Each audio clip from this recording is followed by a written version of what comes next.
الفلك بأعيننا ووحينا ولا تخاطبني في الذين ظلموا। এটা কঠিন বাস্তবতা চলছে, আপনি একটু নিজের সাথে বাস্তব মিলান তো। 2 বছর 5 বছর 10 বছর আমি 11 বছর এই ময়দানে কাজ করছি, তার ভেতরে তো 3 বছর চলে গেল, 8 বছর থেকে 9 বছর হবে। 8-9 বছরে আমি প্রায় 250 উপরে মানুষ মুসলমান বানিয়েছি, তাই আমার এখনো মন ধরে না। আর তিনি নবী 950 বছর, মাত্র 80 জন, এরপরে আল্লাহ বলছেন লা ইয়াকুমিনা, আর কেউ মানবে না। আর অটোমেটিক মন খারাপ হয়ে যাওয়ার কথা না। আল্লাহ রাব্বুল আলামিন এবার তাকে জানালেন, নূহ এতদিন যা হয়েছে আমি তো দেখলাম, এক কাজ করো, তুমি আমার তত্ত্বাবধানে আমি আল্লাহর নির্দেশ মতো কিস্তি তৈরি করো, নৌকা তৈরি করো। হযরত নূহ আলাইহিস সালাম নৌকা বানিয়েছিলেন। আমি ঘটনা শোনাচ্ছি না, এখান থেকে কয়েকটা শিক্ষা নিয়ে আসবো। নূহ নবী নৌকা শুরু করলেন ওই জামানায়, যে জামানায় চারিদিকে শুধু মরুভূমি, পাথর, পাহাড় আর পানি, পানির সংকট দেখা দিয়েছে। এমনিতেই হযরত নূহ যখন নৌকা আরম্ভ করলেন, জাতির যারা সবচাইতে বড় নেতা গোছের মানুষ, যারা ওই নৌকার পাশ দিয়ে যখন সকাল বিকাল যাওয়া আসা করে, এই মানুষগুলো তখন ঠাট্টা বিদ্রুপের ছলে নূহ আলাইহিস সালামকে তারা পাগল পর্যন্ত বলা আরম্ভ করেছিল। কোরআনে কারিমে আল্লাহ ঘটনা শোনাচ্ছেন একটা কারণে, একটু মেলাবেন। وَكُلَّمَا مَرَّ عَلَيْهِ مَلَأٌ مِّن قَوْمِهِ سَخِرُوا مِنْهُ قَالَ إِنْ تَسْخَرُوا مِنَّا فَإِنَّا نَسْخَرُ مِنكُمْ كَمَا تَسْخَرُونَ। বলেন আল্লাহু আকবার। অনুবাদ শোনার আগে আমি আল্লাহু আকবার বললাম কেন? হযরত নূহ আলাইহিস সালাম হাজার বছর আগে চারিদিকে মরুভূমি, পাহাড়, পাথর আর বালির ভেতরে যখন আল্লাহর নির্দেশ মতো তিনি নৌকা বানাচ্ছিলেন, ওই জামানার সবচেয়ে বড় বড় যারা নেতা, যে মালাউন শব্দটা আল্লাহ এখানে দিয়েছেন, মালাউন মানে নেতা গোছের লোক, এই মানুষগুলো তারা ঠাট্টা বিদ্রুপ করা আরম্ভ করেছে। ডাক দিয়ে বলেছে, এখন পানির আকাল চলছে, পানির অভাব চলছে, আর এর ভেতরে তুমি নৌকা তৈরি করো। কিন্তু এই পরিকল্পনা যিনি দিয়েছেন তিনি কে? আল্লাহ। বলেন কে? আল্লাহ। এই পৃথিবীর ময়দানে এবার আপনি মিলান 2024 সালে জুলাই এবং আগস্টের 5 তারিখের আগ পর্যন্ত এদেশে যারা জালেম ছিল, বড় বড় যারা নেতা ছিল, ছাত্রদের এই আন্দোলনকে তারা হাসি তামাশা ঠাট্টা বিদ্রুপ করে উড়িয়ে দিয়েছিল। একজন প্রভাবশালী মন্ত্রী আব্দুর রাজ্জাক বলেছিল, শাপলা চত্বরের কথা মনে নেই, 12টার পরে সব সাফ করে দিয়েছি। ও মনে করেছিল আবার ওই রকমই কিছু করবে। ওবায়দুল কাদের সাহেব বলেছিলেন, আমাদের এই আন্দোলনের জন্য ছাত্রলীগই যথেষ্ট। যা যা করেছিল কোরআনে কারীম আমার মনে হচ্ছে 1000 বছর আগে না, 5 তারিখে আল্লাহ নাযিল করেছেন, আলাম তাকুনু আহসানতুম মিন ক্বাবলু মা লাকুম মিন সাওয়াল। আল্লাহ পাক বলেন, হে নবী ওদের দিকে লক্ষ্য করেন, ওরা কি এই কথা বলতো না যে আমাদের কোন রয় নেই, ক্ষয় নেই, আমাদের টার্গেট 41 সাল? কথা বলতো না? আমাদের কোনো লয় নেই, ক্ষয় নেই, আমাদের কোনো শেষ নেই, এই মনে করে চালাচ্ছিল। কিন্তু হঠাৎ করে আমার আল্লাহ এমন পরিকল্পনা দিয়েছেন, হাত্তা ইদা ফারিহু বিমা উতু, ওরা যখন আনন্দে আছে ওদের ওই সমস্ত বিষয় নিয়ে কিছুই মনে করে না, পাত্তা দেয় না, ফাআখাযনাহুম বাগতাতান, আমি আল্লাহ হঠাৎ করে তাদেরকে এমন ধরা ধরেছি, ফাইদাহুম মুবলিসুন, তারা বেহুশ হয়ে গেছে। ওরা যে বেহুশ হয়েছে, এখন আদালতের দিকে একটু তাকালে, আপনি চেহারার দিকে তাকালে বুঝবেন। যদিও আজকে একজনকে শুনলাম জামিন দিয়েছে, সে যেই হোক, কথা বলছি এই কারণে, আমি তো 3টা বছর ছিলাম বিনা কারণে। আমার কয়েকদিন আগে মামলা সব খারিজ হয়ে গেছে। আদালত কর্তৃক প্রমাণিত যে আমার কোনো দোষ নেই, আমি নির্দোষ। এটা জানার পরও কিন্তু এই আদালত আমাকে 3টা বছর আটক রেখেছে, জামিন দেয়নি। কথা বলেন না কেন? আপনি একে এই 7 দিনের রিমান্ড চলছে 5 দিন, একদিনে তাকে সব 6টা মামলা জামিন করে বের করে দিচ্ছে। আপনি কি বোঝেন 5 তারিখের আগে এদের কথাবার্তা কত উদ্দেশ্যপূর্ণ ছিল? এদের ভিডিওগুলো এখন দেখলে দেখা যাচ্ছে জিন্দা মানুষকে এরা কুপিয়ে মারার জন্য অস্ত্র নিয়ে ওপেন করছিল। আজকে একটা দেখেছি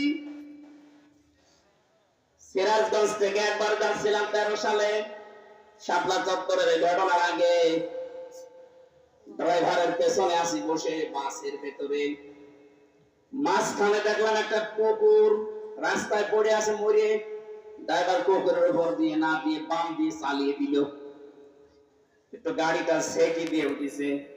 ড্রাইভারকে বললাম, ভাই আপনি এরকম করলেন কেন? ড্রাইভার আমারে বলছে, হুজুর আপনি দেখেন না একটা মরা কুকুর পড়ে আছে। আমি বললাম ও তো মরে গেছে, ওরে ডবল করে মারলে কি আর না মারলে কি? ড্রাইভার আমার দিকে ঘুরে বলছে, হুজুর আপনি কি আসলে হুজুর?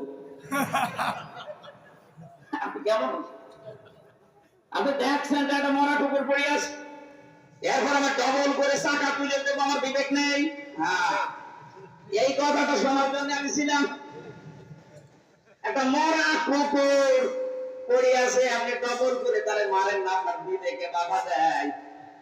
অথচ বাস্তবে আমরা এই দেশে 2006 সালের এই অক্টোবরের 28 তারিখে দেখেছি জীবিত মানুষকে পিটিয়ে মারার পর ড্যান্স দিয়েছে।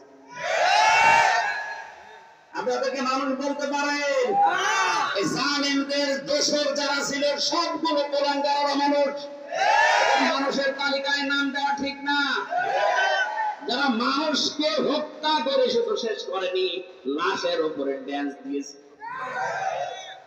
আজকে আসার সময় একটা ভিডিও দেখছিলাম, একটা যুবক ছেলে হেঁটে যাচ্ছে, এই আন্দোলনের ছেলে, আর একজন সোনার ছেলে এত বড় একটা তরবারি নিয়ে একেবারে ডাইরেক্ট দিয়েছে তার শরীরের উপরে কোপ। দৃশ্য দেখার পরে মনে করলাম, আল্লাহ এটা মানুষ কোনদিন করতে পারে? আর এদেরকে আপনি জামিন দেবেন আর বাংলাদেশের জনগণ আপনাকে ছেড়ে দেবে? শহীদ আবু সাইদকে সন্ত্রাসী নামে আখ্যা দিয়ে জেলে লালমোহনের হাতে রাখলে দিচ্ছে। ওরা শুধু বরখাস্ত করলে হবে না, ওইটা জালিমদের দোষ। সিভিল সার্জনের চাকরি করে এরকম জালিমদের দোষর যারা আছে, মাথা গুছু করলে যেন মাথা কেটে দেওয়া হয়। আমার বিনা কারণ 3 বছর রাখতে পারেন, আর রিমান্ড চলছে, একদিনে জামিন দিয়ে দিচ্ছে, তাও 6টা মামলা। আপনি কি আর কি দিয়েছেন? ওরা জামিন পাওয়ার অধিকার নেই, আমার অধিকার ছিল না? আমার মামলাটা এই যে কয়েকদিন আগে যখন ডিসমিস করে দিল, দেখার পরে আদালত বলছে একটা মামলা হলো, কি দিয়ে বিচার করবো, যা এই দিল সব খালাস। মনে মনে আসছিল, আল্লাহ মনে হয় জিজ্ঞাসা করে যে আদালত 3টা বছর তো আপনার কাছে আমার মামলা ছিল, তখন তো বলেননি যে কিছু নেই, কি দিয়ে বিচার করব? আটক রাখলেন 30 বার উঠেছিল মামলা আমার, আর এখন আপনি একবার উঠতে সব জামিন দিয়ে দিচ্ছেন। মানে যে মানুষগুলো অত্যন্ত প্রকাশ করেছিল, অহংকার করে আল্লাহকে পর্যন্ত চ্যালেঞ্জ দিয়েছিল, তারা যদি আজ আস্তে আস্তে এভাবে ছাড়া পায়, আপনি মানবতা দেখাচ্ছেন। কোরআনের আয়াতে আল্লাহ বলেন, ওয়ালা তুখাতিবনি ফিল্লাযিনা যালামু, হে নবী নূহ, ওরা যখন পানির ভেতরে হাবুডুবু খাবে, ওই জালেমদের করুণ অবস্থা থেকে যেন আপনি আবার আমার কাছে দোয়া করতে যাবেন না যে আল্লাহ ওদের মাফ করে দেন। এ নিষেধ কার? আল্লাহ। আর জোরে বলেন আল্লাহ। 950 বছর ওরা কি করেছে আপনি দেখেননি? আমি 15.5 বছর তুলে ধরলাম, আপনি দেখেননি? কত মানুষের বুক খালি করেছে। কিচ্ছু যদি না করে থাকে, শুধু আয়না ঘরের জন্য ওরা জাহান্নামে যাবে। চিন্তা করতে পারেন, 8 বছর 10 বছর একটা জীবিত মানুষ মাটির নিচে, আমি তো মাত্র 10 দিন ছিলাম, আর ওরা কাটিয়েছে ব্যারিস্টার আরমান আর আমার 8 বছর 10 বছর মাটির নিচে, মাত্র 3.5 হাত জায়গা, এদিকে 2.5 হাত, এদিকে 3.5 হাত। কোন আলো বাতাস নেই, চোখ বান্ধা, পায়ের ভেতর দিয়ে হাত লাগিয়ে সামনে যে ব্যারিকেড দেওয়া আছে লোহার রড, ওর সাথে লিগে হাত লাগিয়ে দেয়। আমার সাথে মুফতি ফখরুল ইসলাম জেলখানায় ছিল, বলতো মাঝে মাঝে, হামজা ভাই জীবনে আল্লাহ পাক মাঝে মাঝে ওই বছরগুলোতে বলতাম, আল্লাহ তুমি আমাকে যদি একটু শোয়ার ব্যবস্থা করে দিতে। আপনি বলেন তো বাস্তবতা কোথায় নিয়ে গিয়েছে তারা? আমি পৃথিবীর ইতিহাসে এরকম শাস্তি দেওয়ার কথা পড়িত নাই, শুনিও নাই, যে মানুষকে এইভাবে করে 8 বছর 10 বছর রাখা যায়। 3টা বছর জেলে থেকে আমার 14টা রোগ হয়ে গেছে। অথচ যে লোকটা ব্যারিস্টার আরমান বের হওয়ার পরে সংবাদ সম্মেলন করে জানাচ্ছে এটা যে 24 সাল, তুমি জানেই না। কখন রাত হয়েছে, কখন দিন হয়েছে তার মনে নেই।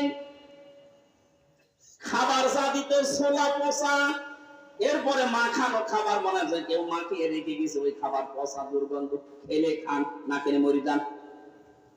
আমরা মাঝে মাঝে রিমান্ডে বলতো, হুজুর এই যে বিশাল নালা দেখতে পাচ্ছেন, এই নালা দিয়ে বহু মানুষকে কারেন্টের শর্ট দিয়ে আমরা এই পুকুরের ভেতরে ফেলেছি।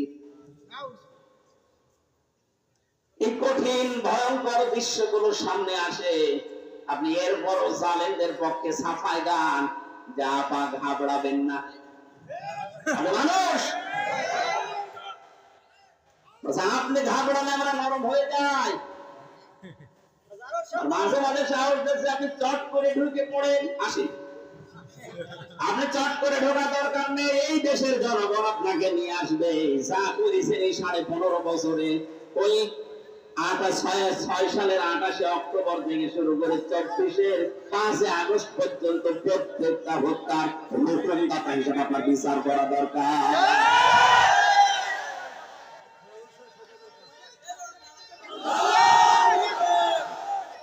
কথা বোঝার চেষ্টা করেন, একটু শোনেন, একটু। আয়াতের শেষের শব্দ ছিল ওয়ালা তুখাতিবনি ফিল্লাযিনা যালামু ইন্নাহুম মুগরাকুন। হে নবী নূহ, ওরা যখন পানিতে ডুবে মরবে তখন ওদের পক্ষে আপনি আমার কাছে সাফাই গাবেন না, আমার কাছে মাপ চাবেন না। 15.5 বছর পরে ওদের এখন যে দৃশ্য, ইঁদুরের গর্ত পাচ্ছেন না, বের হলেই মুখ বের করলে ধরা খাচ্ছে হাজার হাজার কোটি টাকা নিয়ে। যত অপরাধ করে যে অপরাধের শাস্তি গুলো এখন দেওয়ার সময় এসে গেছে। এই সমস্ত জেল জরিমানা, এদের রিমান্ডে কষ্ট দেওয়া দেখে যদি কারো মায়া লাগে, কোরআনের এই আয়াত থেকে বাদ দিয়ে দিন। আল্লাহ বলছেন এই জালেমদের দুরবস্থা দেখে যেন হে নবী আপনার মায়া না লাগে, আমার কাছে আবার কিছু বলতে যাবেন না। সুতরাং আমরা এখন এই 15.5 বছরের যে শোধ পাচ্ছি, এই যে শব্দ ছিল কলা ইন তাসখারু মিন্না ফাইন্না নাসখারু মিনকুম কামা তাসখারু। হযরত নূহ আলাইহিস সালাম বলেছিলেন, তোমরা যা করছো আমার সাথে হাসি ঠাট্টা, সময় কিন্তু আমারও আসবে, আমিও কিন্তু ওইরকম হাসি ঠাট্টা করব। সে সময় এসে যায়নি। সুতরাং এখন কোন মায়া দেখানো নেই। অনেকে টাকা পয়সা খেয়ে তাদেরকে দলে ভিড়াচ্ছেন। জালেমদের কোন দল নেই, জালেমদের কোন মত নেই। একটাই পরিচয়, ওরা আল্লাহর মামলার আসামি। কথা বলবে না কেন? 1400-1628টা চেয়ার ছিল এই দেশে, মেন চেয়ার। 1628টা চেয়ারের প্রত্যেকটা জালেম। এই জালেমদের পক্ষে আজ অনেকে দেখছি সাফাই গাচ্ছে, বলছে এখান থেকে বদলি করে অমুক জেলায় দিয়ে দাও। কিনো আমি একটা মানুষ, আমাকে এখান থেকে বদলি করে কুষ্টিয়ায় দিলে মানুষ পাল্টাবে? যে জালেম সে জালেমই তো থাকবে। সুতরাং আমরা জালেমদের এই বদলি চাই না, ওদেরকে অপসারণ চাই চেয়ার থেকে জীবনের মতো নাকি। কোনো জালেমের দরকার নেই। বৈষম্য বিরোধী ছাত্র আন্দোলনে যারা জীবন দিয়েছে, ওদের উদ্দেশ্যে যে 9টা সামনে দেখেন সংস্কার চেয়েছিল ওরা। বৈষম্য বিরোধী, বৈষম্য দূর করার জন্য ওরা চেষ্টা চালিয়েছিল। সুতরাং যারা 15.5 বছরের বৈষম্যের শিকার হয়ে ফার্স্ট ক্লাস পাওয়ার পরে তারা চাকরি পায়নি, এখন বলে না কেন কোটা সব পেয়েছে, এই মেধাবীদেরকে এখন এই চেয়ার গুলোতে বসা। দাবির পক্ষে আমরা নেই, এ দাবির পক্ষে আমরা সূচনা করা নাই, দাবির পক্ষে। যারা এতদিন অবহেলিত ছিল এই মানুষগুলোকে তাদের আসল জায়গায় ফিরিয়ে দেন। আমরা চাচ্ছি সংস্কার যখন আরম্ভ হয়েছে ডক্টর মোহাম্মদ ইউনূস অলরেডি 100 জনের 65 জন প্রায় পাল্টিয়ে ফেলেছে। এই কথা বলেন না কেন? 100 জনের প্রায় 65 জন পাল্টিয়ে ফেলেছে, এখনো 35টা আছে। আমরা চাই এগুলো ইমিডিয়েটলি পাল্টা। সালামের চেয়ারে বসার অধিকার নেই, কারণ চেয়ারের জন্য অবৈধ। আরো জোরে বলেন ঠিক কিনা? অবৈধ মানুষগুলো যতদিন থাকবে, ওরা ততদিন পর্যন্ত দেশের জনগণ ইসলাম রাসূল আল্লাহর বিপক্ষে অবস্থান নেবে। গতকালকে বোর্ডের এক শিক্ষক আলামিন সিদ্দিক এই কোরআনকার বলেছে নবীজির জীবনী বইয়ে আলোচনা করা চলবে না। 96% নবীর উম্মত আমরা এখানে বাস করি, নামাজ পড়ি না পড়ি সেটা হাতে বাদ দিলাম, কিন্তু নবীর উম্মত আমরা, নবীর জীবনী চলবে না এরকম বইয়েটা দেশে দরকার নেই। মুসলমানের নবীর উম্মতের টাকা দিয়ে বুয়েট চলবে, আর সেখানে নবীর জীবনী শোনানো যাবে না। কি হয়েছে কি? বুয়েট কি ঢাকা বিশ্ববিদ্যালয় চাইতে উপরে হয়ে গেছে? ঢাকা বিশ্ববিদ্যালয় যদি নবীর সিরাত অনুষ্ঠান হতে পারে, বাংলাদেশের কোন জায়গা বাকি থাকতে পারে বলেন তো? সুতরাং আমরা চাই, এই জালেমের খবর নিলাম, এই কোরআনকার ওই জালেমের সময় নিয়োগ পেয়েছে, ওই 5 তারিখের আগে বিদায় নেওয়ার আগে ওরে নিয়োগ দিয়েছে। আমরা চাচ্ছি, এটা আমার মালিক হাতের সামনে, আমি একা না, আমি 18 কোটি মানুষের পক্ষ থেকে কথা বলছি। এখন আমরা চাই অতি তাড়াতাড়ি এই আলামিন সিদ্দিক এই কোরআনকারকে ওখান থেকে অপসারণ করা হোক। একটারে করেন, সামনে কোন জালেম আর মাথা তুলতে পারবে না। আর এটা ছাড়বেন আমার দেখাবে আরেকজনে। মানে আহ্বান জানাচ্ছি আরএফএল এবং প্রাণ কোম্পানির যারা দায়িত্বে আছেন, অনেকেই কিন্তু এখন মুসলমানদের ছেলে মেয়েরা বলছে আমাদের নামাজ পড়ার সময় দেয় না।